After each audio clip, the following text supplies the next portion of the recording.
Hello mga kalag, day off. We're here in Akshehir, Konya. Okay, lumabas muna tayo ng Ankara. So, nag-explore ako sa kanilang maliit na bayan. Yan, naglakad-lakad muna. And then, nakita ko yung mga malalaking kalabasa along the way. Kasi meron akong pupuntahan. This time, this is the Nasreddin Hoxha Park. It's like a park of humor. May mga nakakatawang parts na ma-amaze ka kasi meron din siyang mga aral. So yan, andito tayo sa tulay na wala namang tubig. Tamang eme-eme lang. And puntahan natin yung mismong park nila. Katabi siya ng parang cafe. Actually, ang Akshehir, maliit lang siya talaga na bayan. And gusto ko yung vibe niya kasi country feels lang. Tapos, mangilan-ngilan lang talaga yung mga malalaking shops. Ayan, mayroon din tayong mga aso dito. Ang gaganda ng mga aso nilang tataba. Kahit saan mang part ng Turkey, wala kang makitang payat na aso. So, ayan. Hindi ko alam kung nabibigyan ba ng justice ng camera yung view. Pero para siyang, alam mo yun, yung sa ibang bansa ng Europe feels ba, ganon. And then, ayan, nagsisilaglagan na yung mga dahon. Parang endless love feels. And ini-enjoy ko lang yung moment na nakikita kong nagsisilaglagan yung mga dahon. Tambay-tambay lang muna for the meantime kasi bala ko talaga is pumunta ng museum.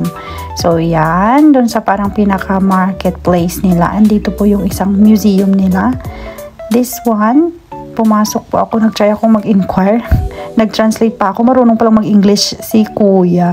And then, umakyat ako sa taas. Bale dyan makikita yung mga sinuunang gamit nila from yung pagkikipaglaban nila. And then makikita mo yung history ng Akshehir. And syempre nandyan yung ating famous na si Mustafa Kemal Atatürk. And nandyan din yung mga gamit niya na preserve talaga nila. Nung nag-visit siya dito sa Akshehir. Very informative naman yung iba. Kailangan ko lang talagang i-Google Translate. So, yan. Pababa na tayo. Punta na tayo sa kabilang museum. Pagkalabas ko, may nakita ko simitchi. Simit is everywhere. Parang pinakapandesal talaga ng Turkey ang simit. Then, yung next one is ito. Yung parang mga tombstone. Dito natin siya makikita sa kanilang museum. Bale, nandito yung mga, parang ito yung pinakalapida nila, yung nilalagay nila sa ibabaw. Yan yung tombstone nila. Tombstone? Yeah, yun nga.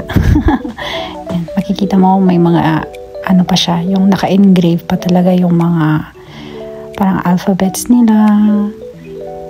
And then, yan, iba-ibang design. Yan yung mga Ottoman design nila ng mga tombstones. Yan, mayroon ding mga malalaking banga. Ando ka, andyan yung halimaw sa banga. Mamili ka na. And more tombstones pa rin.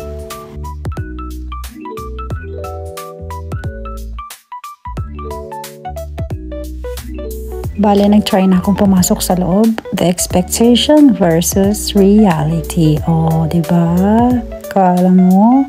So, alam mo yun, nakaka-amaze lang na yung nakikita mo lang dati sa picture, sa Google. Ngayon, pupuntahan mo na. Diba? The perks of having day off, nakakapag-explore ka sa mga lugar na, alam mo yung imagination, tapos naging reality. Charot. Ayan. Another one, another view. Ganyan. And then, pinasok ko na rin pala yung mga iba pang tombstones, parang sa mga elite people ata itong mga design na ganito. Tapos yan, more and more pang mga tombstones. Tsaka yan, ibang view, ibang angle. Tapos ito yung the way na ginagawa nila yung tombstones. Yan yung parang mga professional nila na gumagawa. And yan yung mga early na paggawa nila ng tiles, kung paano nagawa yung mga modern tiles natin. Tapos yan yung pagiging madrasa. And the last one, syempre,